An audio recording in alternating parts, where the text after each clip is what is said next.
Olá, meu nome é Yasmin. Se você ainda não me conhece, muito prazer e seja muito bem-vindo a esse canal. Eu sou psicóloga formada no Brasil e há 5 anos e meio eu moro na Califórnia, onde eu fiz mestrado em terapia de família e casal e atuo como psicoterapeuta. No vídeo anterior eu comecei uma série de vídeos falando sobre as minhas diferentes experiências profissionais como psicoterapeuta aqui nos Estados Unidos. No vídeo anterior eu falei sobre quando eu trabalhei em escola e como é que é um psicoterapeuta em escolas aqui nos Estados Unidos, e hoje eu vou falar sobre a minha segunda experiência, que foi em um abrigo de violência doméstica. Foi uma experiência muito especial assim para mim, porque é um assunto que eu gosto muito de trabalhar.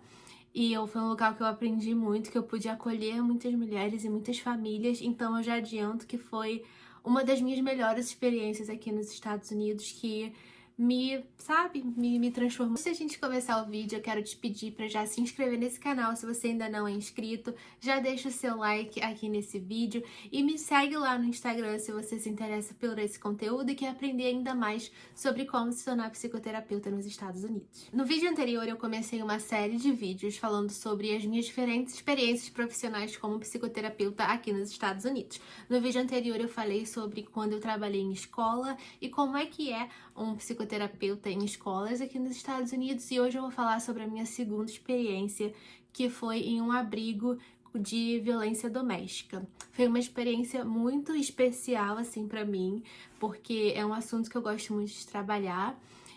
Foi um local que eu aprendi muito, que eu pude acolher muitas mulheres e muitas famílias, então eu já adianto que foi uma das minhas melhores experiências aqui nos Estados Unidos. A minha experiência foi enquanto eu ainda estava no mestrado, né? Foi como estagiária, e depois que eu terminei o mestrado eu ainda continuei lá por algum tempo. Eu trabalhava em uma instituição que tinha como missão cuidar de mulheres e de pessoas que haviam sofrido traumas e passado aí por diversas questões de violência familiar. Então, um dos locais que eles ofereciam essa oportunidade de estagiar era no abrigo. Na realidade, o abrigo era mais para pessoas que já eram formadas. Porém, quando eu comecei o estágio nessa organização, eles não tinham nenhum psicoterapeuta no abrigo. Eu acredito que as pessoas não quisessem trabalhar num local assim, porque de certa forma era pesado. Então, quando eu fiquei sabendo que não tinha nenhum psicoterapeuta para trabalhar no abrigo, eu conversei com a minha supervisora, que era a diretora, né, ali da organização, do sistema de saúde mental da organização, e eu falei para ela, eu quero trabalhar nesse abrigo. E eu tinha experiência no Brasil. No Brasil, meu estágio profissional foi no tribunal, trabalhando na vara de violência doméstica, então eu tinha tido bastante experiência com mulheres no processo de medida protetiva, toda essa parte de acompanhamento e intervenção. Então eu já tinha uma experiência, eu sabia como que era lidar com esse tipo de trauma, de situação. E aí, quando eu conversei com ela falou, não, tudo bem, vamos, porque você já tem essa experiência, eu vou deixar você ir. Então, para vocês verem como que a minha experiência no Brasil contou até para essa questão, né, nessa oportunidade que eu tive. Então, eu era a única psicoterapeuta ali no abrigo. E eu tava lá 2 vezes na semana, e eu atendia as pessoas que moravam, né, que era um abrigo transicional. As pessoas ficavam lá em torno de 30 a 45 dias, e durante o período que eles estavam lá, eu fornecia psicoterapia.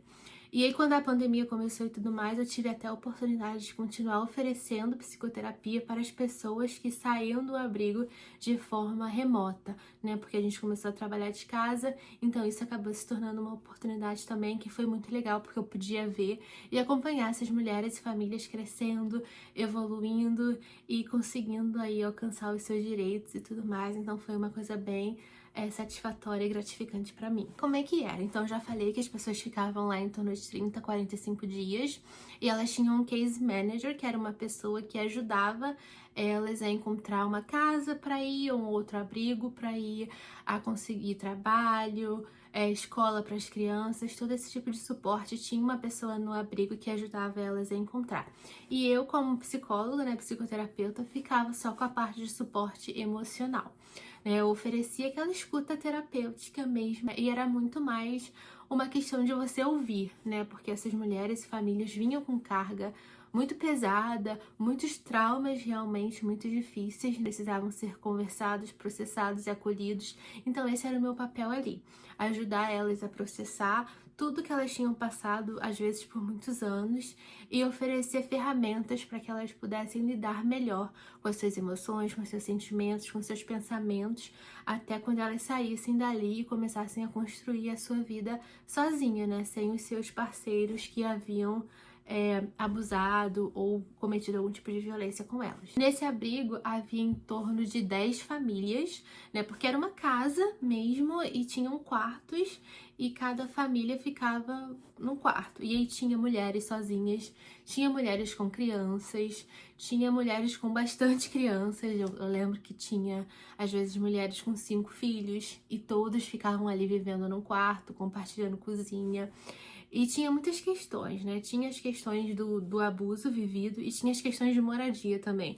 Às vezes uma família não se dava bem com a outra, então tinha que ficar manejando ali os conflitos, vendo como é que a gente podia fazer para cada um se proteger, né? Ficar mais na sua, não se sentir tanto incomodado com a presença do outro. Então toda essa questão de adaptação também era trabalhado em terapia e até em relação a mim com as outras pessoas que trabalhavam no abrigo para tentar solucionar os problemas de relacionamento ali, né, do abrigo, para poder também oferecer uma estadia menos estressante para cada uma dessas famílias que já vinham, né, com uma carga tão pesada. Às vezes eu também oferecia terapia para as crianças, para os adolescentes, e muitas vezes eu oferecia terapia para as crianças e para o responsável. Isso não é o ideal, não é o recomendado, mas quando é uma situação assim que não tem ninguém mais para oferecer o serviço, é melhor que você ofereça para todo mundo do que você deixar alguém passando ali aquela necessidade,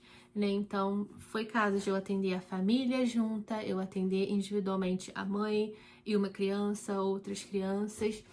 Então, acontecia de tudo pra gente ter certeza que a gente estava oferecendo o acolhimento e ajuda que cada indivíduo ali necessitava de acordo, né, com o seu problema.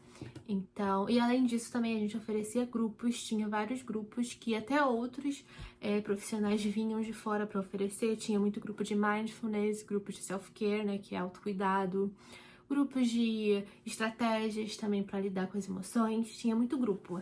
Então, o grupo também era uma coisa que estava bem presente. Todo dia da semana tinha grupos e era uma coisa que que também ajudava eles ali bastante. E uma coisa também que era interessante, porque aqui, né, nessa cidade, principalmente que eu trabalhava, era uma cidade que tinha muito imigrante, muito mexicano, né? Muitas pessoas que falavam espanhol. E eu não falo espanhol, eu não consigo oferecer terapia em espanhol. Apesar de eu entender, eu não falo e eu não me comunico em espanhol.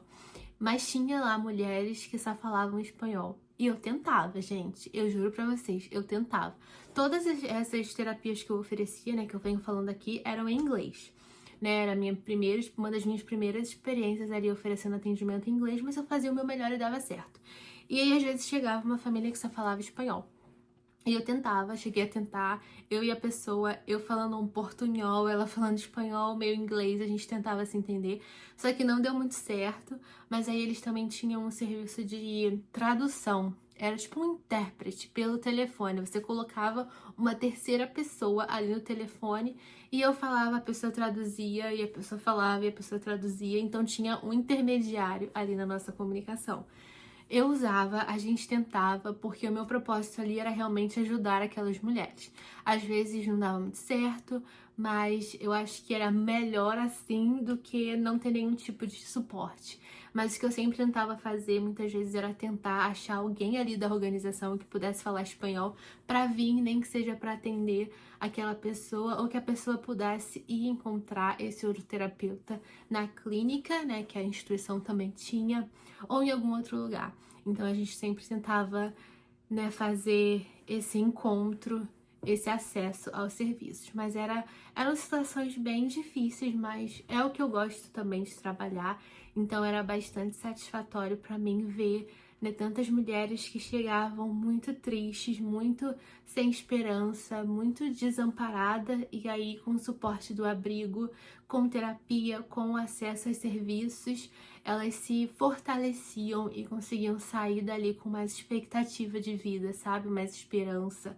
Então isso era uma coisa assim, que apesar de ser muito pouco tempo, né, 30, 40 dias, você já conseguia ver aquela transformação ali tão significativa principalmente porque a instituição oferecia esse suporte emocional, mas também oferecia suporte jurídico, né? Ajudavam essas mulheres a se conectarem com advogados, até quando as pessoas precisavam de documentação, né? Visto, porque tinham mulheres que estavam aqui também ilegais. Então, essa instituição oferece apoio completo, sabe? Em todas as áreas que aquelas mulheres precisam para se fortalecerem e construírem as suas vidas aqui nos Estados Unidos. Então, era muito bonito ver esse trabalho e ver que realmente dava resultado. Então, eu fiquei nesse abrigo por mais ou menos um ano e aí eu saí porque aconteceram coisas que me fizeram ter que sair, mas sem dúvida é um dos trabalhos que mais me fizeram, sabe, bem e que eu acho que vale muito a pena. Essa foi a minha experiência trabalhando em um abrigo de violência doméstica aqui nos Estados Unidos. Se você tem alguma pergunta, alguma dúvida, deixa aqui nos comentários. E também não se esquece de se inscrever no canal, curtir esse vídeo e me acompanhar lá no Instagram que eu vou deixar aqui. E é isso, um beijo e até o próximo vídeo.